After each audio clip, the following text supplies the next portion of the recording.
न बुद्धिभेदम जनेद ज्ञाना कर्मसंगिना जोषेत सर्व कर्माणि विद्वान युक्तः समाचरण। परमात्मा के स्वरूप में अटल स्थित हुए ज्ञानी पुरुष को चाहिए कि वह शास्त्र विहित कर्मों में आसक्ति वाले अज्ञानियों की बुद्धि में भ्रम अर्थात कर्मों में अश्रद्धा उत्पन्न न करे, किंतु स्वयं शास्त्र विहित समस्त कर्म भली भांति करता हुआ उनसे भी वैसे ही करवावे। प्रकृतेः क्रियमाणानि गुणैः कर्माणि सर्वशः अहंकार विमूढ़ात्मा कर्ताहमिति मन्यते। वास्तव में संपूर्ण कर्म सब प्रकार से प्रकृति के गुणों द्वारा किए जाते हैं, तो भी जिसका अंतःकरण अहंकार से मोहित हो रहा, ऐसा अज्ञानी मैं करता हूँ ऐसा मानता है। तत्ववित्तु महाबाहो गुणकर्म विभाग्यो है, गुणा गुणेषु वर्तन्त इति मत्वा न सज्जते। परंतु हे महाबाहो, गुण विभाग और कर्म विभाग के तत्व को जानने वाला ज्ञान योगी संपूर्ण गुण ही गुणों में बरत रहे हैं, ऐसा समझकर उनमें आसक्त नहीं होता। प्रकृतेर गुण सम्मूढ़ाय सज्जन्ते गुण कर्मसु तान कृत्स्न विदो मंदान कृष्ण विन विचाले। प्रकृति के गुणों से अत्यंत मोहित हुए मनुष्य गुणों में और कर्मों में आसक्त रहते हैं। उन पूर्णत्या न समझने वाले मंदबुद्धि अज्ञानियों को पूर्णत्या जानने वाला ज्ञानी विचलित न करे। मयि सर्वाणि कर्माणि सन्न्यस्याध्यात्म चेतसा निराशीव निर्ममो भूत्वा युध्यस विगतज्वरः। मुझ अंतर्यामी परमात्मा में लगे हुए चित्त द्वारा संपूर्ण कर्मों को मुझ में अर्पण करके आशारहित, ममता रहित और संतापरहित होकर युद्ध कर। ये में मतमिदं नित्यं नुतिष्ठन्ति मानवा है। श्रद्धावंतों सुयंतो मुच्यन्ते तेपि कर्मभिः। जो कोई मनुष्य दोष दृष्टि से रहित और श्रद्धायुक्त होकर मेरे इस मत का सदा अनुसरण करते हैं, वे भी संपूर्ण कर्मों से छूट जाते हैं। ये त्वेतद्भ्यसूयन्तो नानुतिष्ठन्ति में मतम सर्वज्ञान में मूढ़ांस्तान विद्धि नष्टान चेतसः। परंतु जो मनुष्य मुझ में दोषारोपण करते हुए मेरे इस मत के अनुसार नहीं चलते हैं, उन मूर्खों को तू संपूर्ण ज्ञानों में मोहित और नष्ट हुए ही समझ। सदृशं चेष्टते स्वस्याः प्रकृतेर ज्ञानवान्पि प्रकृति यान्ति भूतानि निग्रह की करिष्यति। सभी प्राणी प्रकृति को प्राप्त होते हैं, अर्थात अपने स्वभाव के परवश हुए कर्म करते हैं। ज्ञानवान भी अपनी प्रकृति के अनुसार चेष्टा करते हैं, फिर इसमें किसी का हठ क्या करेगा। इंद्रिय सेन्द्रिय स्यार्थे रागद्वेषौ व्यवस्थितौ तयोर्न वशमागच्छेतौ यस्य परिपंथिनो। इंद्रिय के अर्थ में अर्थात प्रत्येक इंद्रिय के विषय में राग और द्वेष छिपे हुए स्थित हैं। मनुष्य को उन दोनों के वश में नहीं होना चाहिए, क्योंकि वे दोनों ही इसके कल्याण मार्ग में विघ्न करने वाले महान शत्रु हैं। श्रेयान् स्वधर्मो विगुण परधर्मात् स्वनुष्ठिता स्वधर्मे निधन श्रेयः परधर्मो भयावह। अच्छी प्रकार आचरण में लाए हुए दूसरे के धर्म से गुण रहित भी अपना धर्म अति उत्तम है। अपने धर्म में तो मरना भी कल्याणकारक है और दूसरे का धर्म भय को देने वाला है। अर्जुन उवाच अथ केन प्रयुक्तोऽयं पापं चरति पुरुषः अनिच्छन्नपि वार्ष्णेय बलादिव नियोजितः। अर्जुन बोले, हे कृष्ण, तो फिर यह मनुष्य स्वयं न चाहता हुआ भी बलात् लगाए हुए की भांति किससे प्रेरित होकर पाप का आचरण करता है। इसके बाद पृथापुत्र अर्जुन ने उन दोनों सेनाओं में स्थित ताऊ चाचों को, दादों परदादों को, गुरुओं को, मामाओं को, भाइयों को, पुत्रों को, पौत्रों को तथा मित्रों को, ससुरों को और सुहृदों को भी देखा। उन उपस्थित संपूर्ण बंधुओं को देखकर वे कुंती पुत्र अर्जुन अत्यंत करुणा से युक्त होकर शोक करते हुए यह वचन बोले। अर्जुन उवाच दृष्ट्वेम स्वजनम कृष्ण युयुत्सु समुपस्थितम सीदंती मम गात्राणि मुखं च परिशुष्यति वेपथुष्ट शरीरे में रोमहर्षश जायते। अर्जुन बोले, हे कृष्ण, युद्ध क्षेत्र में डटे हुए युद्ध के अभिलाषी इस स्वजन समुदाय को देखकर मेरे अंग शिथिल हुए जा रहे हैं और मुख सूखा जा रहा है तथा मेरे शरीर में कंप और रोमांच हो रहा है। गांडीवं स्त्रंस्ते हस्तात् त्वक्चैव परिदह्यते न च शक्नोम्यवस्थातु भ्रमतीव च मे मनः। हाथ से गांडीव धनुष गिर रहा है और त्वचा भी बहुत जल रही है तथा मेरा मन भ्रमित हो रहा है। इसलिए मैं खड़ा रहने को भी समर्थ नहीं हूँ। निमित्तानि च पश्यामि विपरीतानि केशव, न च श्रेयोनुपश्यामि हत्वा स्वजन्माहवे। हे केशव, मैं लक्षणों को भी विपरीत देख रहा हूँ तथा युद्ध में स्वजन समुदाय को मारकर कल्याण भी नहीं देखता। हे केशव, मैं लक्षणों को भी विपरीत देख रहा हूँ तथा युद्ध में स्वजन समुदाय को मारकर कल्याण भी नहीं देखता। न कांक्षे विजय कृष्ण न च राज्य सुखानी च, किन्नो राज्येन गोविंद की भोगैर्जीवितेन वा। हे कृष्ण, मैं न तो विजय चाहता हूँ और न राज्य तथा सुखों को ही। हे गोविंद, हमें ऐसे राज्य से क्या प्रयोजन है अथवा ऐसे भोगों से और जीवन से भी क्या लाभ है। येषामर्थे कांक्षिता नो राज्य भोगाः सुखानि च, त इमेव स्थिता युद्धे प्राणास्त्यक्त्वा धनानि च। हमें जिनके लिए राज्य भोग और सुखादि अभीष्ट हैं, वे ही ये सब धन और जीवन की आशा को त्याग कर युद्ध में खड़े हैं। आचार्याः पितरः पुत्रास्तथैव च पितामहाः, मातुलाः श्वशुराः पौत्राः श्यालाः संबंधिनस्तथा। गुरुजन ताऊ चाचे लड़के और उसी प्रकार दादे मामे ससुर पौत्र साले तथा और भी संबंधी लोग हैं। एतान्न हन्तुमिच्छामि घ्नतोपि मधुसूदन, अपि त्रैलोक्य राज्यस्य हेतोः किन्नु महि कृते। हे मधुसूदन, मुझे मारने पर भी अथवा तीनों लोकों के राज्य के लिए भी मैं इन सबको मारना नहीं चाहता, फिर पृथ्वी के लिए तो कहना ही क्या। निहत्य धार्तराष्ट्रान्नः का प्रीतिः स्या जनार्दन, पाप में वा श्रेयदस्मान हत्वैतानात्तायिन। हे जनार्दन, धृतराष्ट्र के पुत्रों को मारकर हमें क्या प्रसन्नता होगी। इन आत्ताइयों को मारकर तो हमें पाप ही लगेगा। तस्मान्नार्हा वयं हन्तु धार्तराष्ट्रान् स्वबान्धवान्, स्वजनम ही कथा हत्वा सुखिनः स्याम माधव। अतएव हे माधव, अपने ही बांधव धृतराष्ट्र के पुत्रों को मारने के लिए हम योग्य नहीं हैं, क्योंकि अपने ही कुटुंब को मारकर हम कैसे सुखी होंगे। यद्यप्येते न पश्यन्ति लोभोपहतचेतसः, कुलक्षयकृतं दोषं मित्रद्रोहे च पातम्, कथं न ज्ञेयं स्माभिः पापादस्मान् निवर्तितुम्। कुलक्षयकृतं दोषं प्रपश्यद्भिर्जनार्दन। यद्यपि लोभ से भ्रष्ट चित्त हुए ये लोग कुल के नाश से उत्पन्न दोष को और मित्रों से विरोध करने में पाप को नहीं देखते, तो भी हे जनार्दन, कुल के नाश से उत्पन्न दोष को जानने वाले हम लोगों को इस पाप से हटने के लिए क्यों नहीं विचार करना चाहिए। कुलक्षय प्रणश्यन्ति कुलधर्माः सनातनाः, धर्मे नष्टे कुलंकृत स्नम धर्मोभिभवत्युत। कुल के नाश से सनातन कुल धर्म नष्ट हो जाते हैं, धर्म के नाश हो जाने पर संपूर्ण कुल में पाप भी बहुत फैल जाता है। अधर्माभिभवात् कृष्ण प्रदुष्यन्ति कुलस्त्रियः, स्त्रीषु दुष्टासु वार्ष्णे जायते वर्णसंकरः।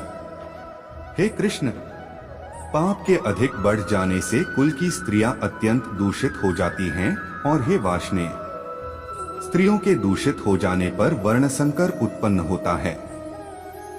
संकरो नरकाय कुलघ्नाना कुलस्य च, पतंती पितरो हेषा लुप्त पिंडोदक क्रिया है। वर्णसंकर कुलघातियों को और कुल को नरक में ले जाने के लिए ही होता है।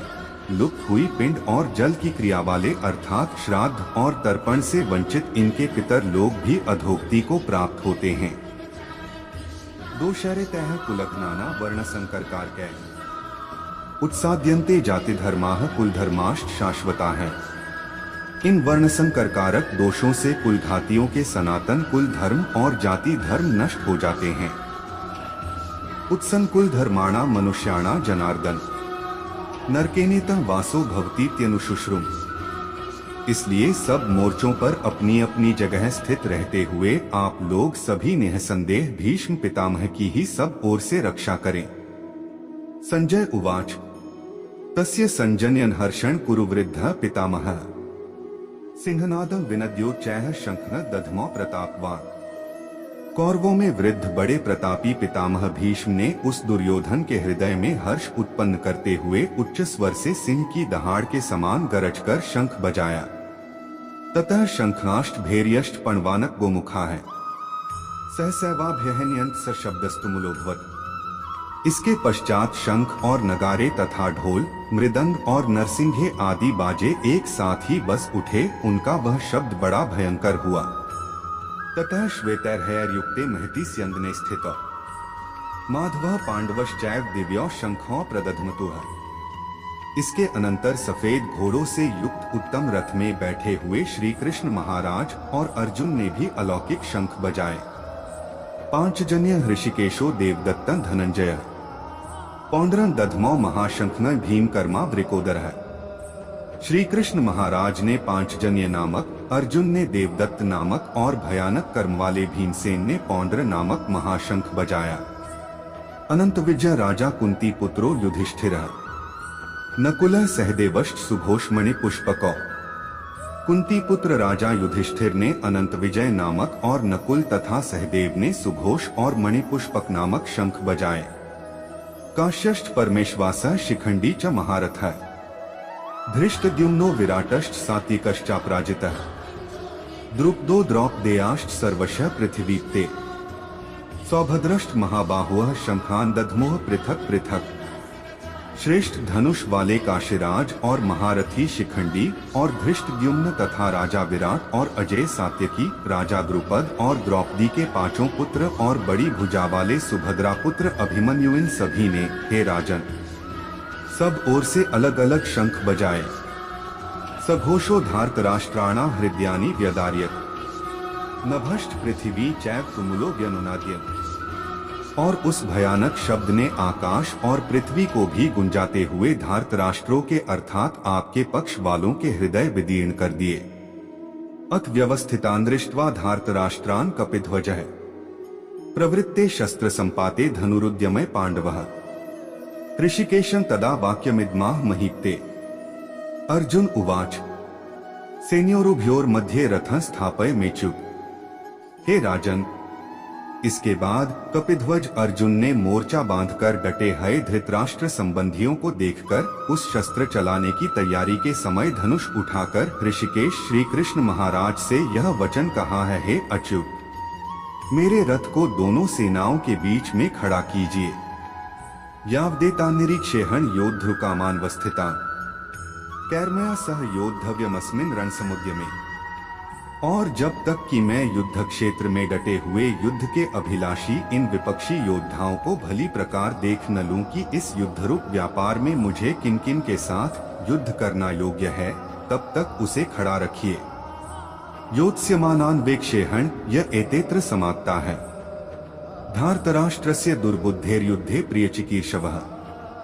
दुर्बुद्धि दुर्योधन का युद्ध में हित चाहने वाले जो ये राजा लोग इस सेना में आए हैं, इन युद्ध करने वालों को मैं देखूंगा।